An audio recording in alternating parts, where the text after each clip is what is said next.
Hello friends, ఈ రోజు అయితే ఈ బిల్డింగ్ దగ్గరికి అయితే వచ్చినాను. ఈ బిల్డింగ్ వచ్చేసి మురకాపులో ఉంటది. దీని పేరు వచ్చి కిప్కో టవర్. మా వాళ్ళు ఇక్కడ అర్జెంట్ గా ఏదో అపాయింట్మెంట్ ఉందని చెప్పి మధ్యాహ్నం అన్నం కూడా తిన్నకన్నా పిలుచుకొని వచ్చేసినారు.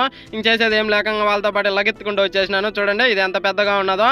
దీని లోపల shopping malls, coffee shops, hospitals అన్ని ఉంటాయి. ఎలాగో వచ్చాను కదా అని చెప్పి షూట్ చేద్దామని షూటింగ్ చేసేసినాను. షూటింగ్ అంటే గన్నుతో కదండి, నా ఫోన్ తోనో మొత్తానికి తీసినాను. చూడండి ఇది ఎంట్రన్స్. ఇలా లోపలికి వెళ్తున్నాను. ఇది ఒక సైడ్ ఉన్న ఎంట్రన్స్. దీని లోపలికి వెళ్తే షాపింగ్ మాల్స్, కాఫీ షాప్స్ అన్ని ఉన్నాయి. ఇక్కడ రేట్లు కూడా అంతే బీభత్సంగా ఉంటాయిలేండి. సరేలే అని చెప్పాను. ఇటు పక్కన డోర్ తీసుకొని ఇక్కడికి వెళ్ళాను. ఇక్కడ చూడండి ఇదంతా సిట్టింగ్ ఏరియా ఎంత మంచిగా ఉన్నదో. మసిరి అతను ఘాట్ కాడికి వెళ్ళి ఆజీ ఆజీ అన్నాను. వాడు క్యాజీ క్యాజీ అన్నాడు. మేము అందరు చెల్లుంగి అన్నాను. నై చెల్లుంగి అన్నాడు.